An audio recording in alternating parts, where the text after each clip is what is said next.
We are Elune's chosen, using Nature and Arcane to rain stars down on our enemies. And we're also big chickens. And not only that, we're big chickens with a bunch of trees to do our bidding. Hey everyone, Two Angry Frogs, and today is all about Balanced Druid. We'll cover all you need to play the spec from talents, selections, rotations, stat priorities, and tier sets. So, let's get started. For Balanced Druid, we have Keeper of the Grove and Elune's chosen hero talents. In this guide, we'll cover Keeper of the Grove, which between the two hero talent specs is the easier to play. Keeper of the Grove centers primarily around our Force of Nature ability, and our main priority with these hero talents is to use Force of Nature as often as possible.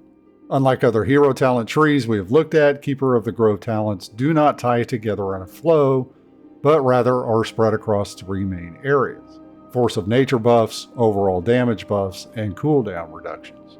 For the Force of Nature buffs, we have Dream Surge, which causes our next Wrath or Starfire to explode and damage nearby enemies.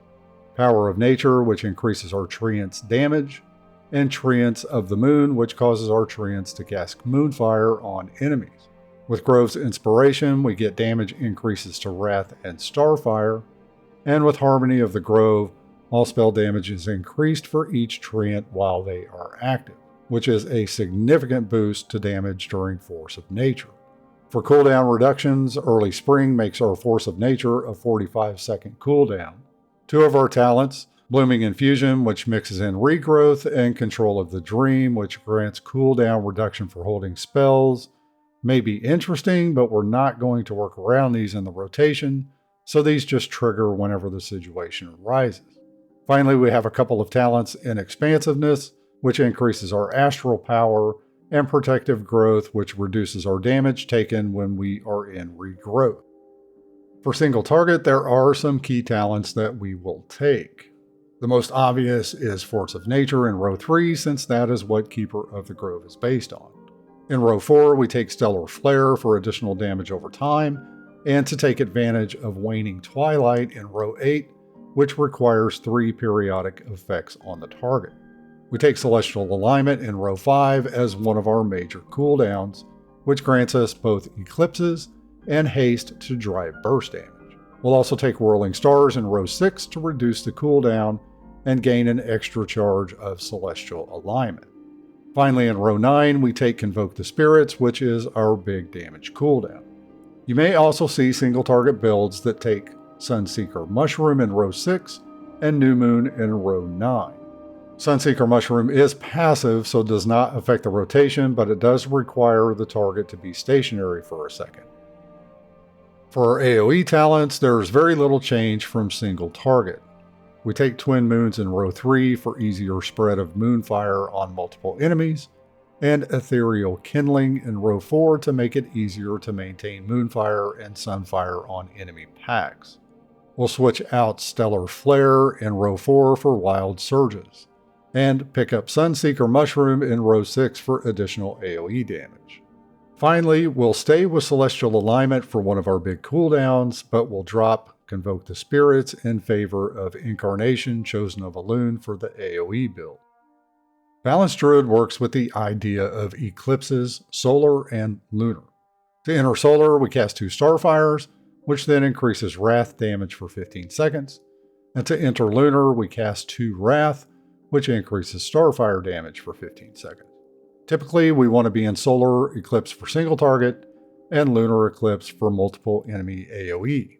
It is important to note that if you choose the Elune's chosen hero talents, you will always go into Lunar Eclipse due to the Lunar Calling talent. Due to the Star Surge and Starfall damage increases and astral power generation for other spells, we want to be in Eclipse as much as possible. So how do we know what Eclipse to choose? Generally, it's based on the number of enemies we are fighting and can change throughout a fight. In simplest terms, for 1 to 2 enemies, we choose Solar Eclipse and build Astral Power with Wrath. For 3 or more enemies, we choose Lunar Eclipse and build Astral Power with Starfire. If you are trying Balanced Druid for the first time, there is a basic priority system you can follow until you are ready to get into the more advanced rotation. This is a great way to get a quick understanding around the basics of the spec. Balanced Druid is one of the builder-spender type specs and uses astral power as the resource. We build astral power primarily with Wrath, Starfire, Moonfire, and Sunfire, and spend astral power with Star Surge in single target and Starfall in AoE. So for a basic rotation, we would look to cast the following. Apply and maintain Moonfire and Sunfire, and Stellar Flare if talented. For 1 to 2 targets, enter Solar Eclipse by casting 2 Starfires, and then cast Wrath to generate astral power. For 3 or more targets, enter Lunar Eclipse by casting 2 Wrath, and then cast Starfire to generate astral power. For single target, spend astral power by casting Star Surge, and for multiple targets, spend astral power casting Starfall. Then we use other cooldowns as they are available. Our primary goal in single target is to build astral power with Wrath, spend astral power on Star Surge, and maintain damage over time spells on the enemy. We also want to make sure we cast Force of Nature on cooldown to take advantage of the Keeper of the Grove damage buffs. As with the majority of specs, Balanced Druids do not have a set rotation, but rather work in a priority-based system.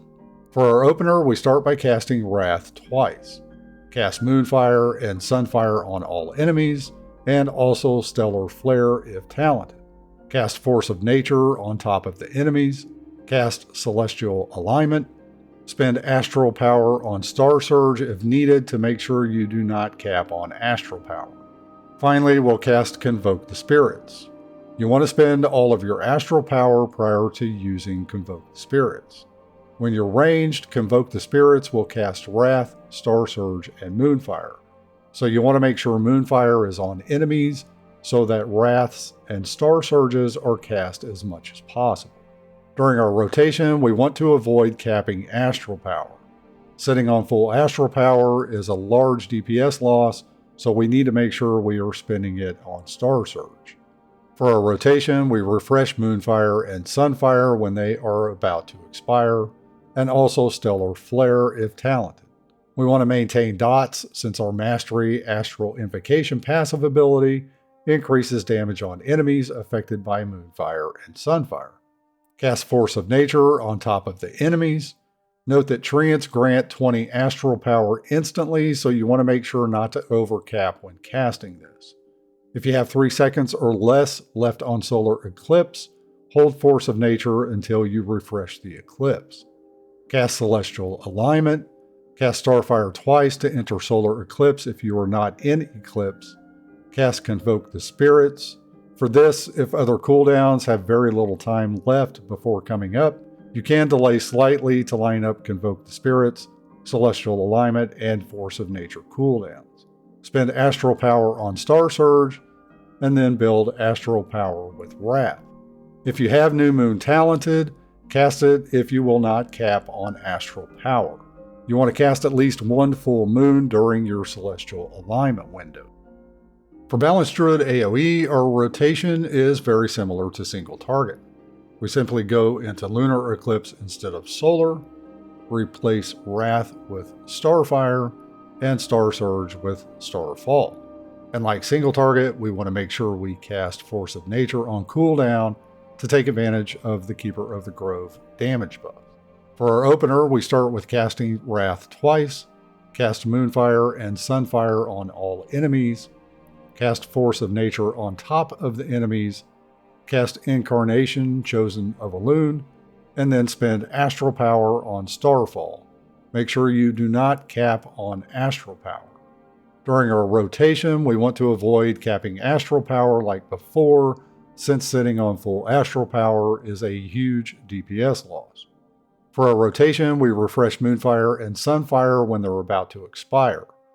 We want to maintain dots since our Mastery Astral Invocation passive ability increases the damage on enemies affected by Moonfire and Sunfire. Cast Force of Nature on top of enemies. Again, Treants grant 20 Astral Power instantly, so don't overcap when casting this. Cast Incarnation, Chosen of Elune. Cast Wrath twice to enter Lunar Eclipse if you are not in Eclipse. spend Astral Power on Starfall, and build Astral Power with Starfire. For Keeper of the Grove balanced Druids, we have a pretty standard stat priority list. Priority remains constant in both single target and AoE, so it's not one of those hero talent specs that drives different stat priorities depending on the encounter. With that said, we can use the following as a general guideline. We'll start with Intellect, followed by Mastery, followed by Haste, Critical Strike, and then Versatility. One thing to note is if you do opt to go with the Elune's chosen hero talents, Haste and Mastery will be flipped in priority. For balanced Druids, our tier set is based around generating more Astral Power with our builders of Wrath and Starfire, and increasing damage of our spenders with Star Surge and Starfall. Like with other tier sets, this is passive and does not have any effect on our rotation. Balanced Druid, like most specs, is not overly difficult to play, but mastering it does require getting used to the variability in the rotation, depending on the enemy numbers, and making your rotation decisions quickly. We have decent enough single target damage, but AoE is where we shine, and the numbers rack up significantly. And it's not every day you get to play the role of immune-infused chicken, so you have that as well.